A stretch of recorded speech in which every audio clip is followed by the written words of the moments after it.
Hanji.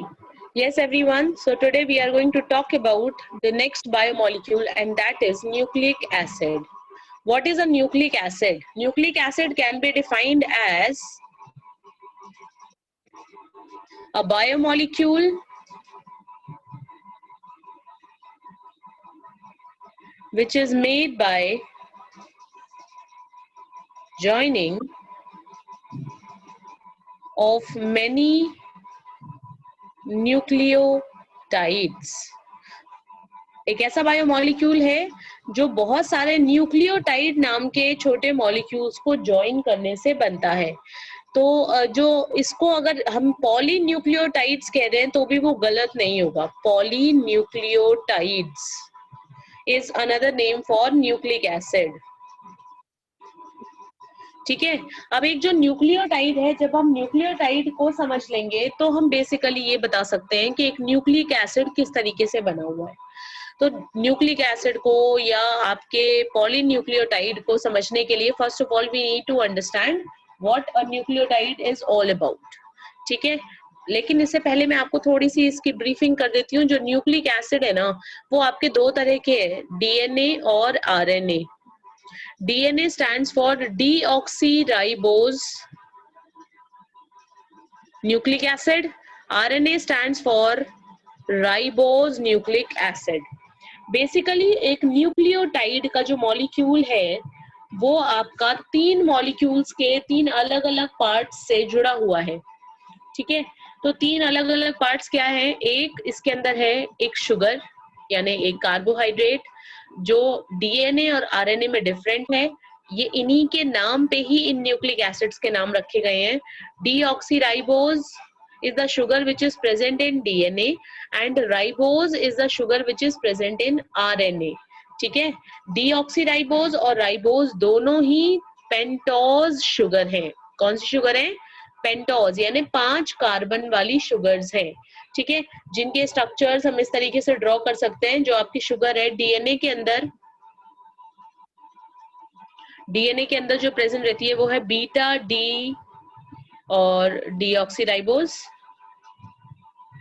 ठीक है, और आरएनए की जो होती है, in case of RNA the sugar present is beta D ribose. तो राइबोज और डीऑक्सीराइबोज में एक ऑक्सीजन की कमी रहती है। डीऑक्सी मतलब विदाउट ऑक्सीजन, एक ऑक्सीजन कम है यहाँ से। ओके, तो अब देख ले मॉलिक्यूल। डीएनए का जो बेस का मॉलिक्यूल शुगर का मॉलिक्यूल है, पेंटोज शुगर है। तो मैं इसको फ्यूरानोज की फॉर्म में जैसे रिप्रेजेंट कर रही हूँ।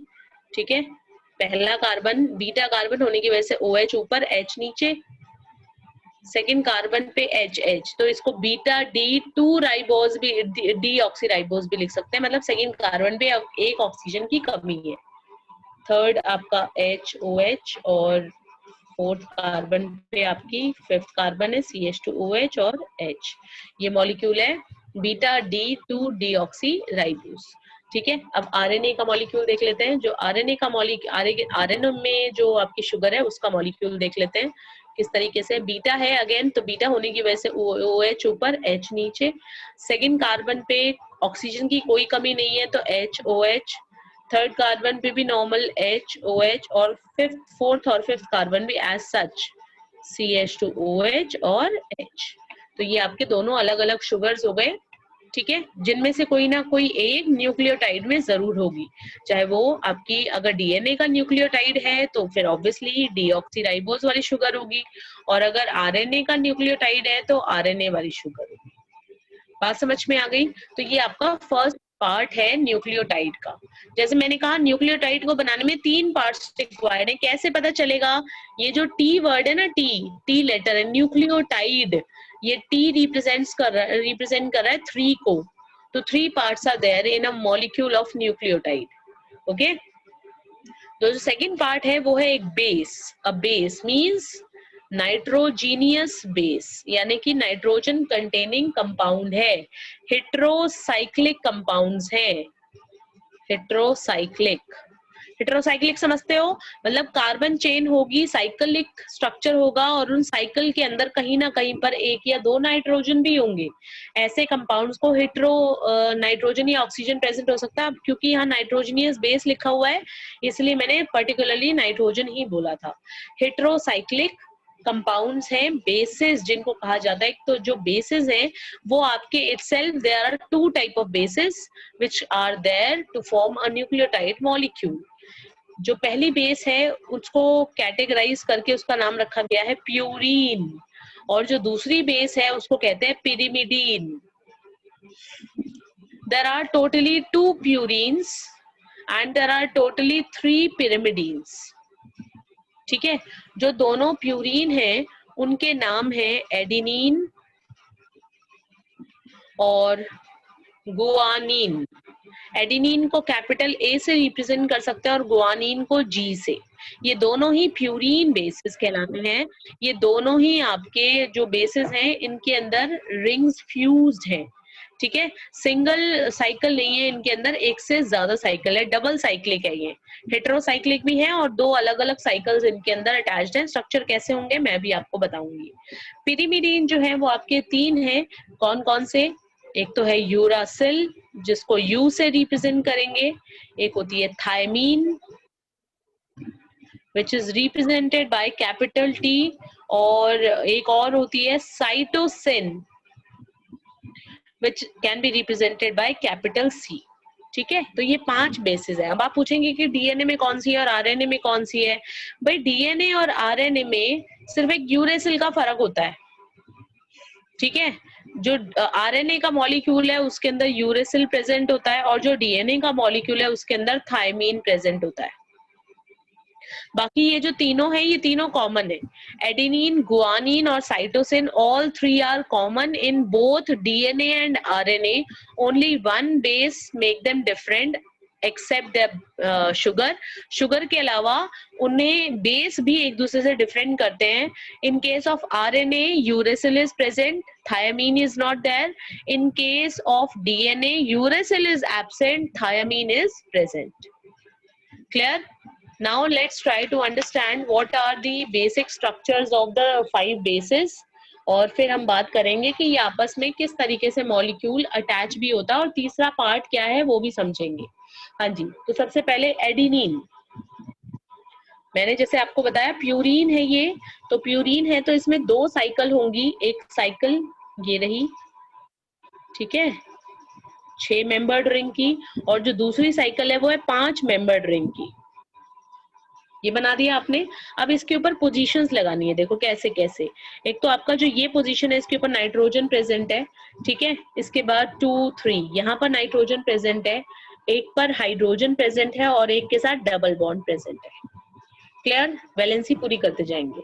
इसके बाद आपकी यहाँ से बेसिकली हम कार्बन काउंट करते हैं, तो 1 2 3 ओके 4 5 और 6 कार्बन हो गए। तो पहली पोजीशन पे नाइट्रोजन प्रेजेंट है, इसके बाद तीसरी पोजीशन के ऊपर नाइट्रोजन प्रेजेंट है, और जो 6th कार्बन है ना उसके ऊपर NH2 ग्रुप प्रेजेंट है।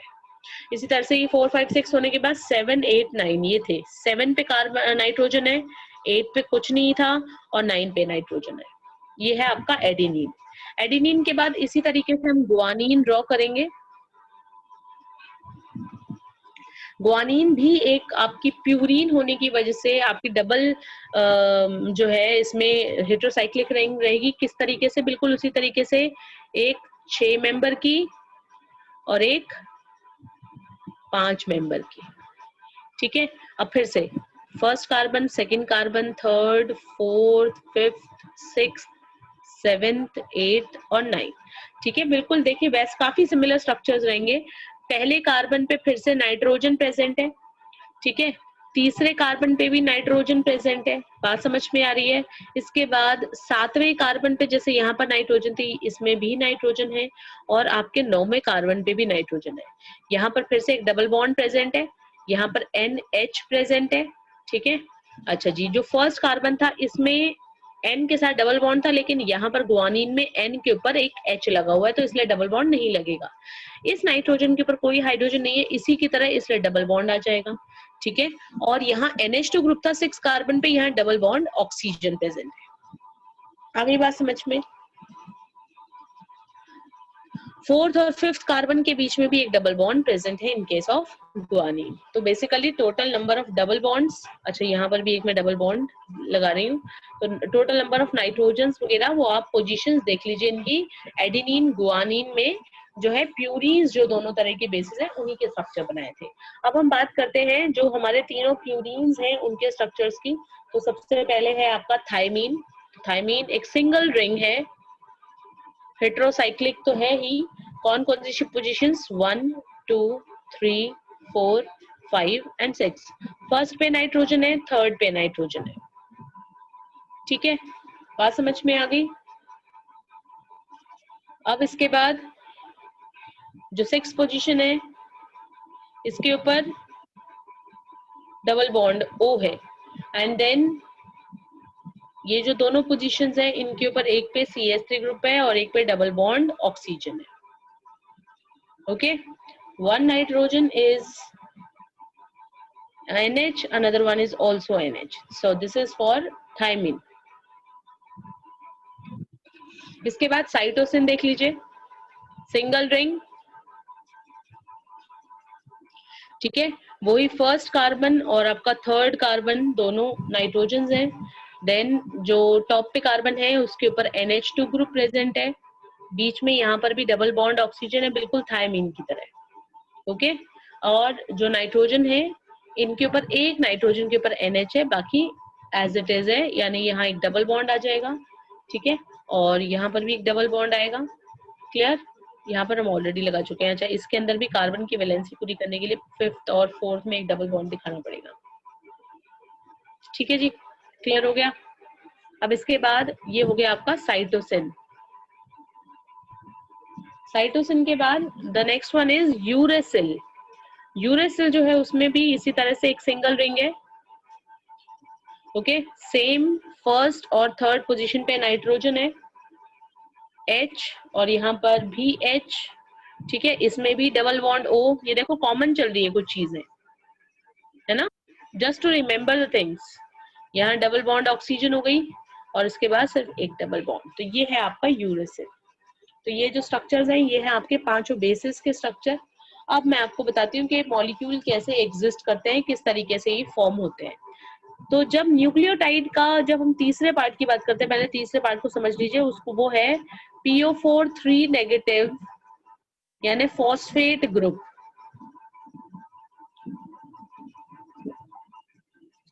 This is the third part, PO4 negative.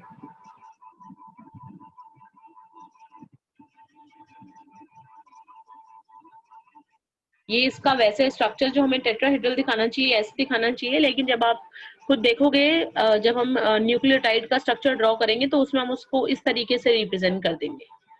ठीक है, सिर्फ रिप्रेजेंट करने का वो वे है, अदरवाइज ये टेट्राहेड्रल होती है इसकी ज्योमेट्री, तो मैंने इसलिए इसको आपको टेट्राहेड्रल बना के बताया है।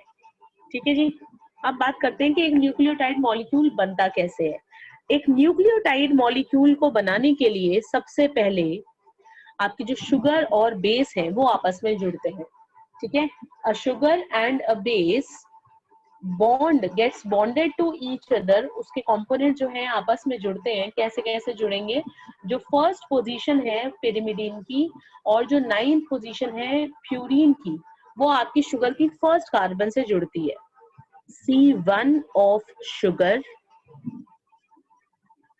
gets attached to, या फिर फर्स्ट पोजीशन ऑफ पिरिमिडीन यानी A या फिर G, ठीक है, या फिर 9th पोजीशन ऑफ प्यूरीन यानी U, T और C। हाँ जी, समझ में आ गई बात। तो पहले इनका आपस में पेयरिंग होती है, आपस में ये दोनों जो है पार्ट्स अटैच होते हैं। शुगर का फर्स्ट कार्बन यूज होगा, यानी ये जो हमने इस तरीके से शुगर को रिप्रेजेंट किया था ना, इसका ये जो फर्स्ट कार्बन था, इसमें OH ऊपर था, H नीचे था, तो बॉन्डिंग यहीं से होगी। बॉन्डिंग यहीं से होगी और यहाँ पर क्या अटैच हो जाएगी, यहाँ पे आपकी बेस अटैच हो जाएगी। बेसिकली बेस का जो मॉलिक्यूल है वो अटैच हो जाएगा। ओके और बेस की कौन सी कार्बन अटैच होगी, फर्स्ट कार्बन, जो फर्स्ट आपकी पोजीशन है वो अटैच होगी। फर्स्ट पोजीशन पे सब में आप देख सकते हो जो आपके पिरिमिडीन्स है, पिरिमिडीन्स, पिरिमिडीन में फर्स्ट कार्बन, फर्स्ट जो पोजीशन है वो नाइट्रोजन को दी गई है, ठीक है ना। तो यहाँ से नाइट्रोजन से लिंकिंग होगी किसकी, आपकी कार्बन की। कौन से कार्बन की, फर्स्ट कार्बन ऑफ शुगर की। तो ये जो मॉइटी यहाँ पर बनती है, ये जो ये एक तरह का यहाँ पर मॉलिक्यूल बन गया है, इसको बोलते हैं न्यूक्लियोसाइड। Excuse me. हाँ जी, तो न्यूक्लियोसाइड जब बन जाएगा तब वो जाके फॉस्फेट ग्रुप से अटैच होने के बाद आपका टर्शरी लेवल यानी कि न्यूक्लियोटाइड को फॉर्म करेगा। तो यहाँ तक समझ में आ गई आपको बात। न्यूक्लियोसाइड कैसे बना, न्यूक्लियोसाइड बना शुगर की फर्स्ट कार्बन की रिएक्शन होगी किसके साथ, बेस के साथ। कौन सी बेस के साथ, नाइट्रोजीनियस बेस के साथ। ओके आगे समझे।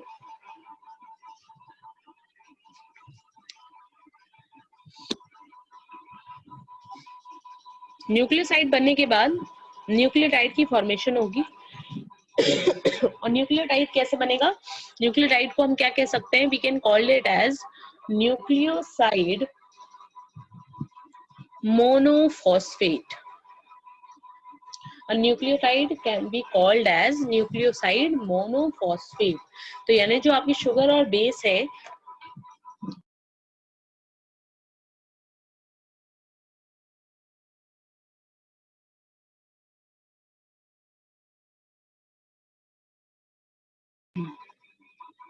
जो आपकी शुगर और बेस है उसमें एक फॉस्फेट ग्रुप अटैच हो जाता है। तो फॉस्फेट ग्रुप कहाँ अटैच होगा, फॉस्फेट ग्रुप अटैच होगा on the fifth carbon of sugar.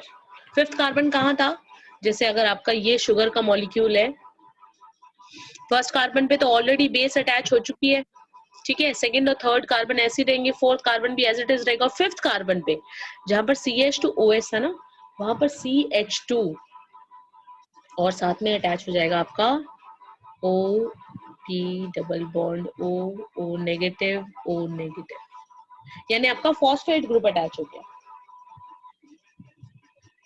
ठीक है। तो हम एक सिंपल से न्यूक्लियोटाइड मॉलिक्यूल को, जो एक सिंपल न्यूक्लियोटाइड मॉलिक्यूल है, उसको हम इस तरीके से जनरल रिप्रेजेंट कर सकते हैं।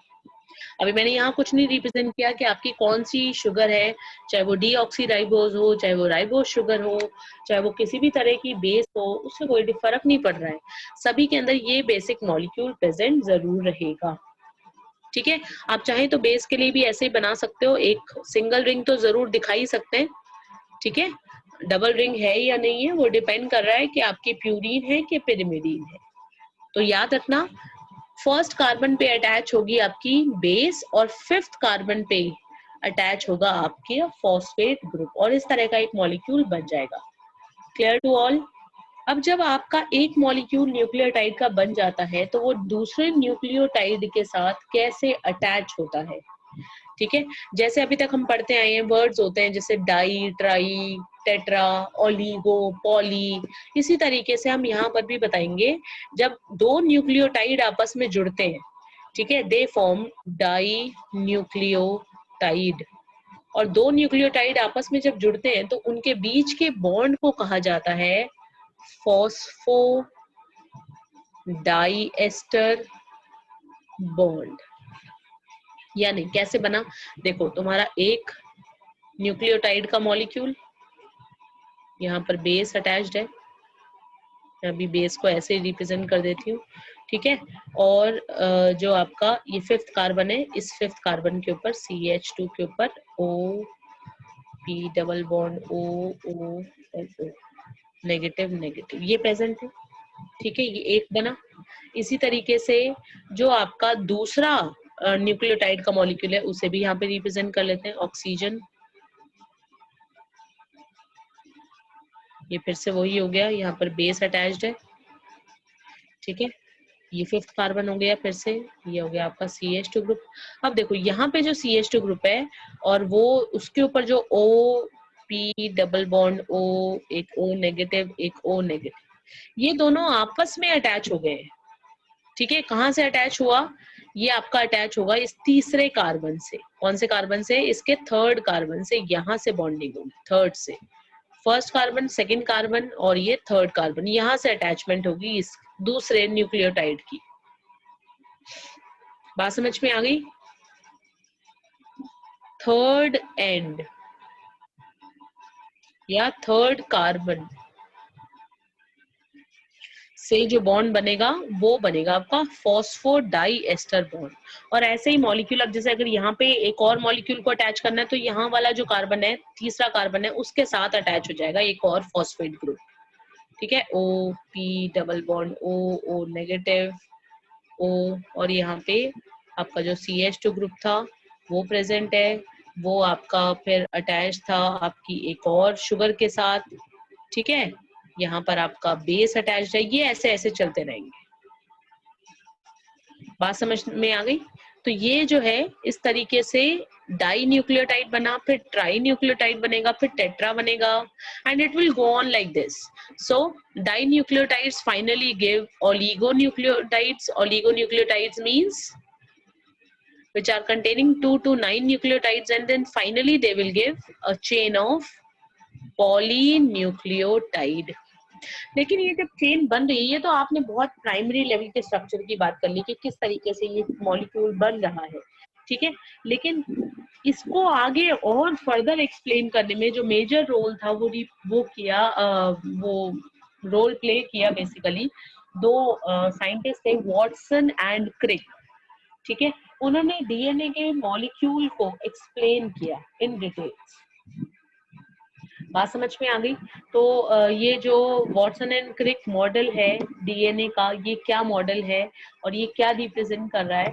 ठीक है, किस तरीके से डीएनए के मॉलिक्यूल को हम रिप्रेजेंट कर सकते हैं, किस तरीके से उसको ड्रॉ किया गया, ये सारी चीजें फिर हम डिस्कस करेंगे। ठीक है, तो अभी इसमें आगे हमने कंटिन्यू करना है। तो यहाँ तक आप सबको समझ में आ गया होगा किस तरीके से मॉलिक्यूल्स आपस में अटैच हुए। Phosphodiester bond is responsible for attachment of 2 nucleotides with each other. 2 nucleotide को आपस में जोड़ने में कौन सा बॉन्ड रिस्पॉन्सिबल है? Phosphodiester bond. Clear? Ma'am please stop recording.